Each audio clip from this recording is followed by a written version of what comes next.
Hi guys, rain pouring down, rain. My shoes are wet. My only pair of shoes, plastic. I bought it in Siargao, on Siargao Island for 129 pesos. So it's been raining like this since yesterday. Raining. Oh God. Please. Okay. So people have been asking me about YouTube payments. So this is a real saga. Okay, so I just want to show you guys how it worked. So I think it all started in, if I remember correctly, I registered my channel was last year February maybe, but I think I uploaded the first video was in April maybe or something, or a couple of, I think I kind of tried to start off in April, but then I didn't really understand how to monetize, so I never monetized. As you can see, these are the monetization. This is your earnings.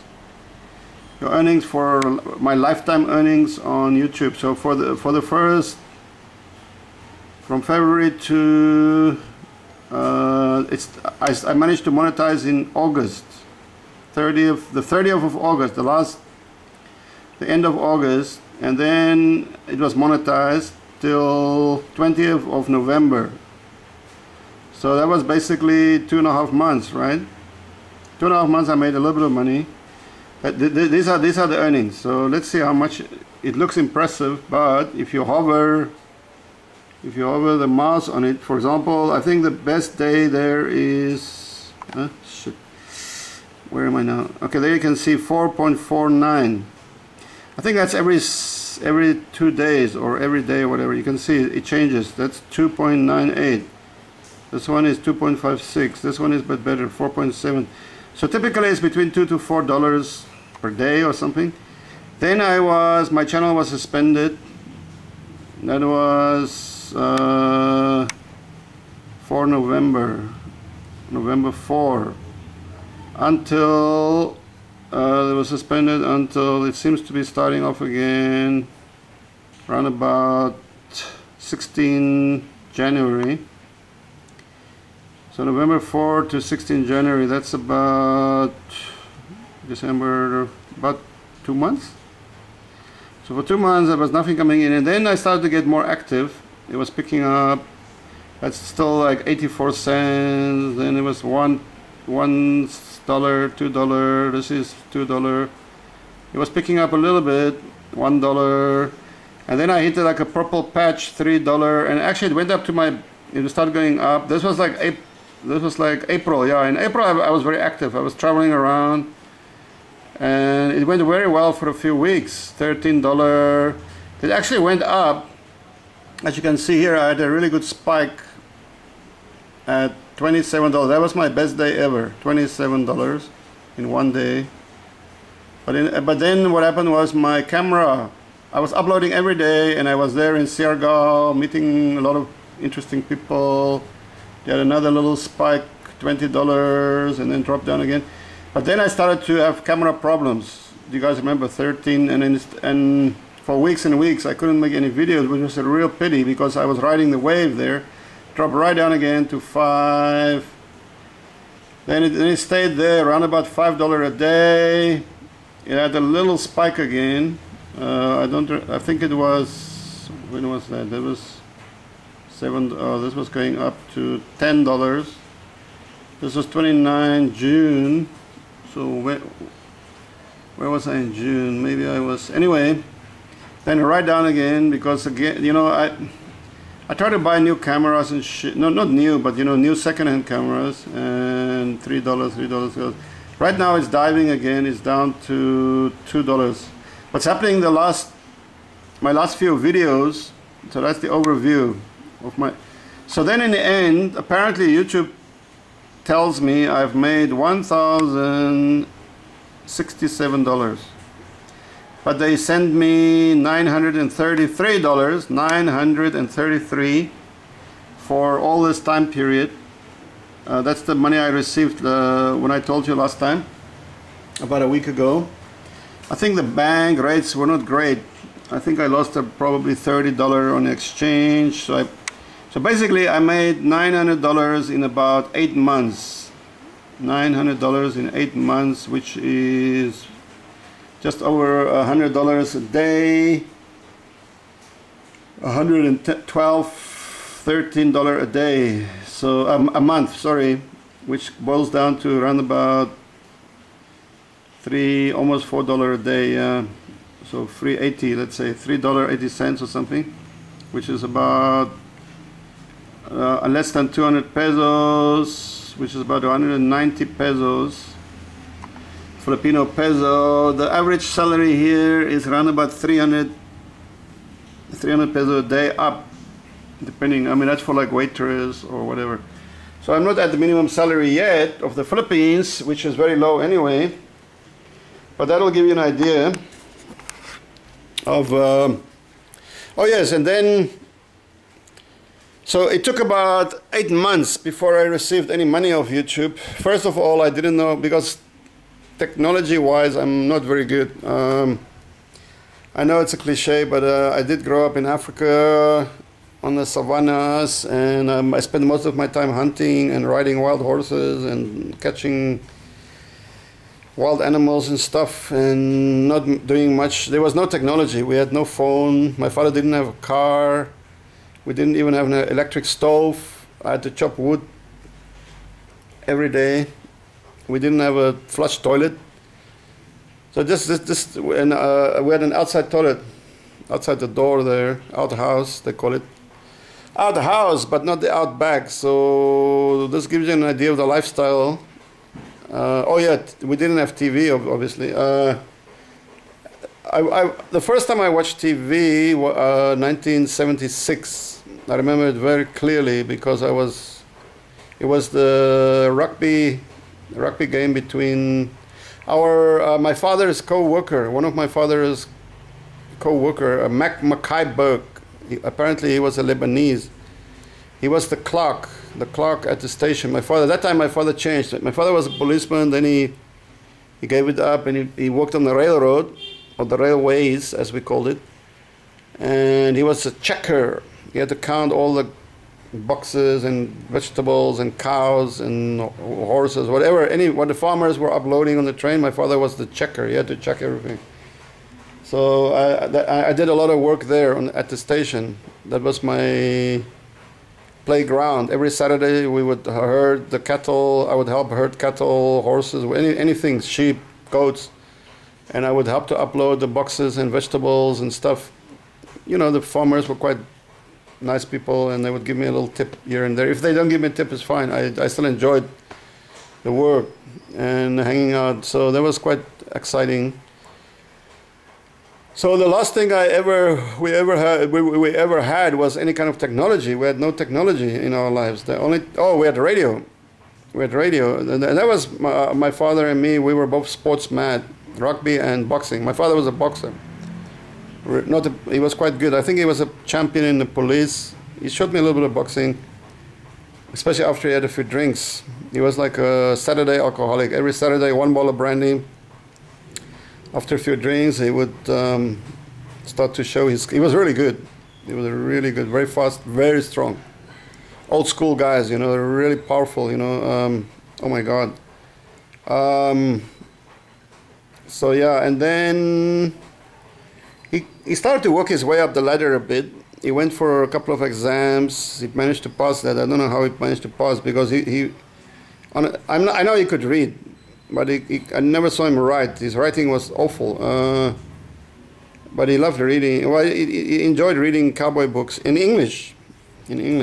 Only English. He couldn't read much Afrikaans, I don't think he was, well, anyway.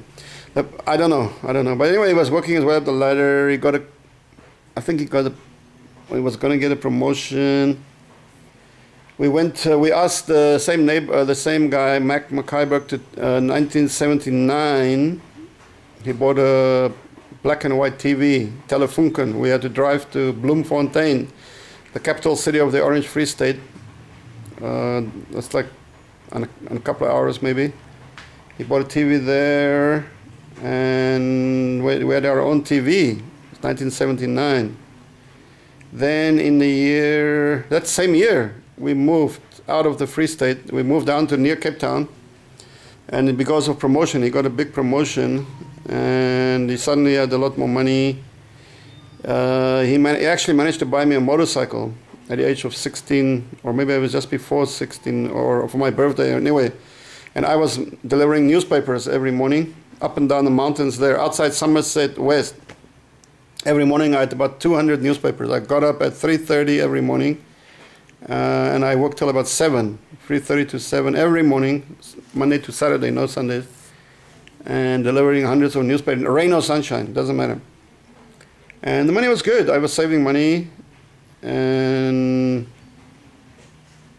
so technology-wise, then one of my students gave me a cell phone. That was the year 2000. I went to visit Beijing, my ex-girlfriend, French. She now has a very high position in the French government. I'm not going to mention, but gorgeous, mademoiselle. I'm going to mention this girl again. I'm going to start making a dating. Okay, guys, let's switch the subject. I'm tired of talking about technology already. I don't know much about it. I can't even switch on that TV there. I have no idea how to switch it on, how to change channels. So I've just not tech savvy. So I couldn't turn on the monetization for the first 6 months of the YouTube. So I managed to turn it on, but I still don't know much about, about it. So YouTube has been kind of, they banned one of my last videos, the one where I was chatting to these 3 lovely ladies at the B&B barbecue, where I got so drunk. But you guys didn't know was for about an hour or so, I was talking to these 3 beautiful girls. We had a few drinks. They challenged me to a drinking competition. I got a bit wasted there. But if you saw that, then you will understand much more. So, but that video is not allowed to be shown in over 200 countries worldwide. So I guess it's only being shown in like I don't know how many countries, if you ban it in 200 countries. So what I was thinking of doing, as you can see, the income has dropped off significantly because video, I'm making stuff that I guess will not ever likely to be monetized. If they don't like your content, they demonetize your video, right? That means that few people are watching it. It's not being only your subscribers will be watching it, because they kind of, it's very limited time on YouTube. It's not being widely broadcast, so people cannot find it. This is what's happening to my videos. So my earnings are minimal. So what I was thinking of doing was, one of my new ideas would be to start talking about dating in Asia. Okay, I know it sounds crazy. You look at a guy like me, oh, what do you know about dating? You look like fucking Frankenstein. Many people call me Frankenstein, or Frank the Tank, or Frank the Mad Dog, or I've got a lot of... Night Shift was one of my better nicknames. Night Shift. But I've been dating in Asia on and pretty much since 1990. 1990. I've dated a fair number of ladies here. All over Asia, Thailand, Cambodia, Hong Kong, of course, Macau, China, Taiwan, Philippines, and so on. So I met quite a few foreign ladies, German, French, Polish, Russian, British, and so on, over the years as well. So I think I have something to say when it comes to dating in Asia. And not only for the men, for the ladies as well. I can give you a lot of good advice, how men think, what men really want, why they're coming here to Asia, what they expect. So both male and female, you can both learn from watching my videos on the subject. But I got a suspicion that probably YouTube is going ballistic. I mean, it's just crazy. You should see the warnings they send to all creators now. Are there any minors appearing on your video? Are all persons notified? It's like a long list of shit. So, I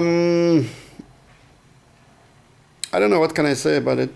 I mean, it's still a good platform, but it's becoming very, very limited and very limiting. So, I can have options, probably. Maybe I can put these videos that I know are not going to be monetized, or that may get me into hot water. Maybe I can keep them private, and not public. And then if what I would love to do, guys, is if you can send me your email addresses, I'll put you on a list, and then I can notify you if one of these non-kosher or unkosher videos pop up.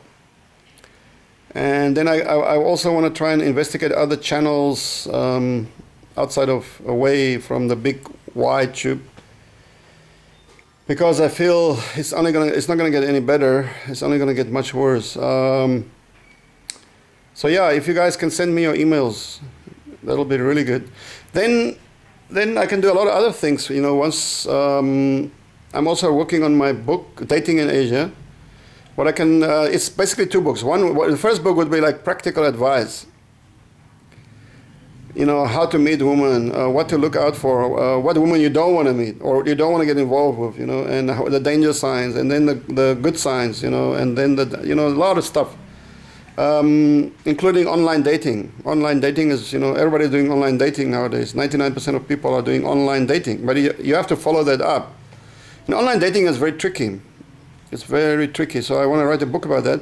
At the same time, I really want to write a book about my personal experiences in Asia, like I just told you, which I think is really amazing. It's really amazing. But of course, it's going to be with an age restriction, and I will serialize it. That means like chapter by chapter. So every week or every couple of weeks a chapter, and then in the end assemble the book. It will be probably an online book at first until it sells really well. Then I could print on demand. There are services now. You guys probably know better than me. You guys are much more intelligent than I am. VIP, very intelligent people out there. I'm VIP number 2, very impressed by all the intelligent people out there. And I know there's a lot of clever guys there. So out there, guys, yourselves. And I'm waiting for your advice. So now then, that's the other problem with technology is now I've been trying to get onto, what is this, PayPal. If I have PayPal, then I can access, then I can go into Patreon, for example. And then if you guys really want to support me in some way, because I do spend a lot of time, a lot of effort actually, that may not seem like that, but it's kind of time consuming.